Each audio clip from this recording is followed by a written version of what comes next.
Okay, this video we're going to look at the theory, the form, and just some scales and technique that's going to help us kind of get ready to learn the head for Doxy as well as eventually improvise over it. So the first thing that we need to look at it is this chord chart of the whole song. This way we can easily see the form very simply. And what I want to do is I want to talk about the kind of strategy that this form is in specifically. There's a technique called a dominant chain, which makes this first, second, and this last line work. This third line we'll go back and look at the end. But if we understand a dominant chain and another subject called a tritone substitution, we're going to really be able to understand this really easily. So first, a dominant chain. What is a dominant chain? It's a harmonic device or a chord change in which a series of dominant chords, those are chords that just have the 7 at the end of them. They're like major chords of the minor 7. And you find them written as called dominant chords because the dominant is the same thing as the 5. And that's the kind of 7th chord that naturally occurs on the 5th scale degree. That's what they're called, dominant 7s. So these root notes move in a consecutive pattern by the root notes, by ascending fourths. Another way you could think about this as descending fifths. So let's look at this example I have here. What we have is a series of dominant chains. And our goal here is going to be get to the last chord, B flat, there on the right. And then we're going to start and wind it up all the way back. You'll notice we wind it up 1, 2, 3, 4 chords back. This is a technique when you're thinking back from a target that you want to go called back cycling. Okay, so you have these dominant 7 chords that are all going to eventually get to this target chord, this B flat, but they're going to get there by these ascending fourths. So we can kind of go backwards to get there. So like we can ask ourselves, what is the 5th of B flat? Well, the chord before will be F. What's the 5th of F? Oh, well, it's C, the chord before that. What's the 5th of C? Oh, a G. Okay, then what's the 5th of G? A D. So we've made this nice little cycle that presses all the way to this B flat. And the reason this thing works, you're going to hear it, but the reason it works so good is we can see it right now. If you look at the 3rd and the 7th of each chord, what we're going to do is kind of trace the voice leading. In other words, like what notes really resolve to the next note. So here's what you have to know. The 3rd of one chord will resolve to the 7 of the next chord. And the 7 of a chord will resolve to the 3rd of the next chord. So let's do this. Let's find the 3rd of the D7 chord, the F sharp, and follow it to the 7 of the next chord, up, down a half step to F. Okay, let's take the F and resolve it to the 3rd of the next chord. Oh, half step down to E. Okay, let's take the E and go down to the 7th of the next chord. Oh, E flat, down another half step. And you guessed it, the 7th of that chord to the 3rd of the next is E flat to D. You notice those are all half steps. And you could have started at the 7th and done the same thing. So the 7th of D7 is C, which goes down a half step to B to the 3rd of G. And then we have the B, go down a half step to the 7th of the next chord, B flat. And then that will go down a half step to the 3rd of the next chord, in A. And then the A will go down a half step to the 7th of the next chord, A flat. So we have this pair of notes that are a tritone apart, like in this first one, D7, we have F sharp to C. That's a tritone interval. And notice that they just kind of drag down a half step as we go through this progression from one to the next chord. That's a really cool thing, because another concept you need to learn real quick is what you can do to substitute some of these chords. There's this technique called a tritone substitution. And the way it works is simply we can replace any dominant 7 chord with another dominant 7 chord where the root is a tritone away. So like that first chord, we had D7.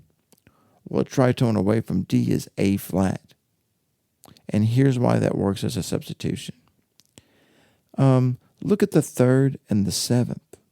So remember on the D chord, we had an F sharp as our third. Well, here on the A flat chord, we have a G flat as our 7. F sharp and G flat are the same note. And if you remember on the D7, C was our 7, but here C is our third. So while the third and the seventh have essentially switched places from the D7 chord to the A flat 7 chord, they're the same notes. So we get this half step motion literally as we go down the line with the thirds.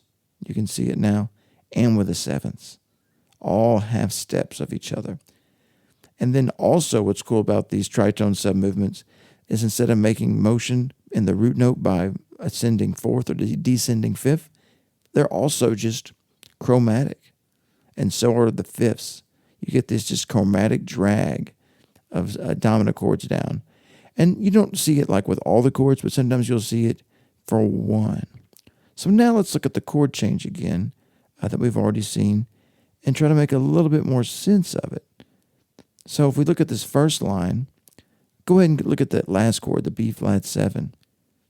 So we can see this pattern, right? This dominant chain, the F before it, the C before it, the G7 before it. And look at this.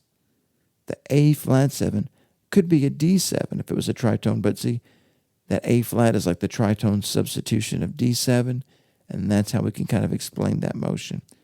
Now, another relationship that's important in this, another way people describe a dominant 7 chord that's a whole step below like the key or the root of the song, like in this case, B flat 7 and A flat 7. People will call that A flat 7 chord the back door. That's just something that people call it, so remember that. It'll help us when we remember what scales to use over that chord, particularly called the back door. Now, the last bit in this kind of progression, look at the second line. It's not much different. Notice instead of having a C7 and an F7 in the same bar, it's just a C7 that leads to an F7. This basically creates a different kind of cadential movement. In that first line, it resolved the B flat, the actual key of where we're at, so that creates what's called an authentic cadence, when the end of that line or phrase ends essentially with the same chord it started with.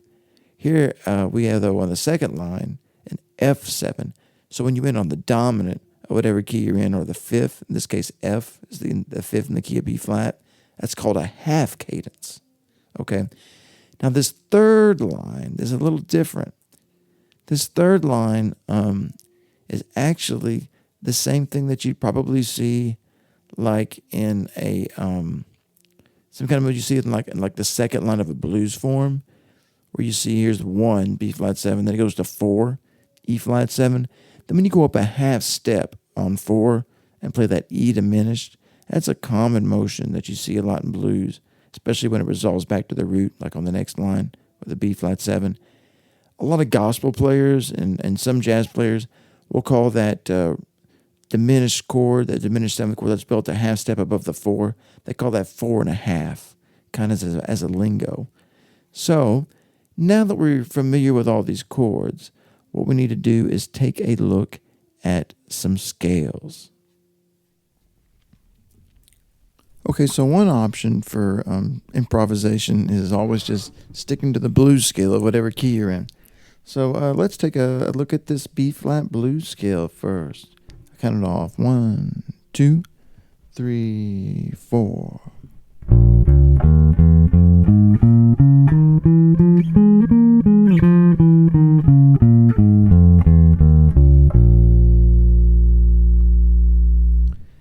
Okay, so now for like these B flat 7 chords, you may see like B flat 9, B flat 13.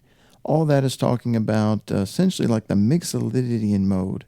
So let's do the B flat Mixolydian so we can have some note choices for this B flat 7, B flat 9, B flat 13 kind of language. Here we go. 1, 2, do, ready, and.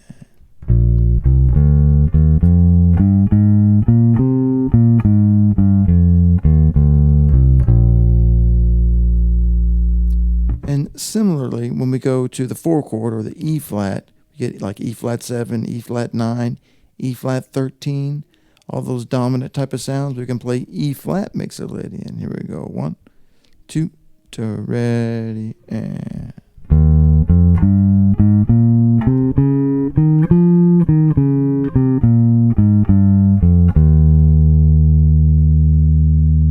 Now, one option you see a lot of times in jazz is you have these altered dominants. So one common one is this, 7 sharp 11 or 9 sharp 11 or 13 sharp 11. When you see this sharp 11 in a dominant chord, it's pretty much telling you it wants the Lydian dominant sound. And we know that's a mode from the jazz minor, the ascending melodic minor. So in this case, we're going to play this E flat Lydian dominant that's taken from the B flat jazz minor. Here we go. 1, 2, ready, and.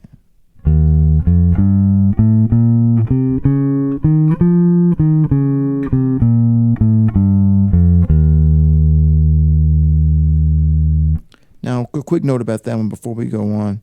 If we started that on an F, it can also give us a different mode, which would technically be like an F Mixolydian with a flat 13. That's an option that you might see over like a F9 chord with a flat 13 or something. Not out of the question because we could typically see that, in this song, theoretically. Okay, let's look at a C7 or C9 or C13 chord. We're going to pick this Mixolydian pattern. I've put it in a little different fingering just to keep us kind of home to the same area on the neck that we've been learning. That way we can kind of get all these notes under our fingers in one position so we don't have to look as much at the fretboard, so we can train those notes in. Here we go. Here's C Mixolydian. 1, 2, 3, and.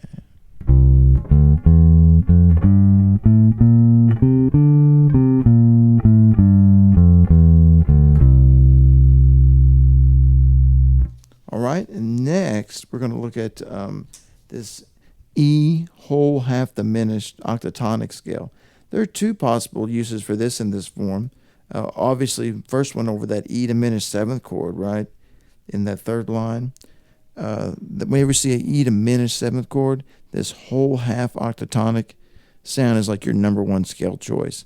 Now, the other thing that theoretically could be, if we had one of those C dominant chords that was a 13 with a flat 9 or a sharp 9, you used the half whole diminished scale for that.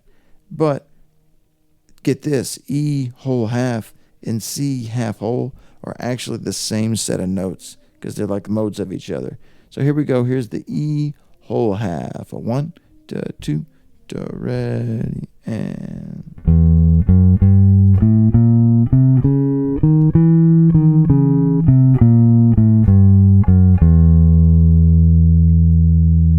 And right where we're at, we could play E half whole octatonic, and that would take care of like a G13 flat 9. It's called that mixed tension dominant. Let's play that now. 1, 2, ready, and.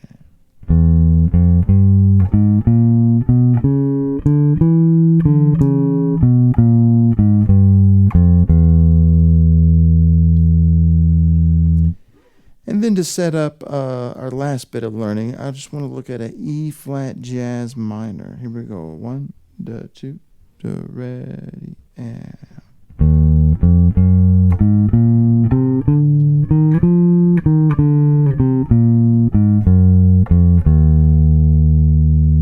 The reason I want to play this because this A flat 7, A flat 9, A flat 13 chord in the key of B flat is that backdoor chord.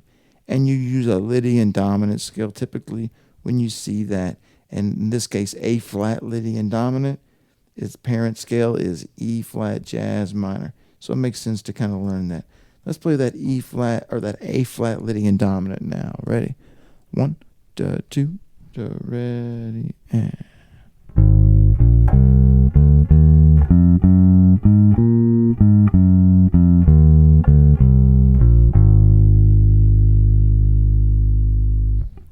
All right, so in summary, we've learned the form. We've learned about back cycling and these chains of dominant progressions. We learned a little bit about the tritone substitution, which I guarantee we'll see later on in the next lesson about this, about improvisation. And then also we learned about the back door, the A flat 7 chord, a whole step below what key we're in. And we've learned a bunch of useful scale options that can fit over the different chords in this form. So that should put you in good shape to go ahead and learn the head or the melody of Doxy, and to give improvisation just a little try on the next video. All right. Thanks a lot.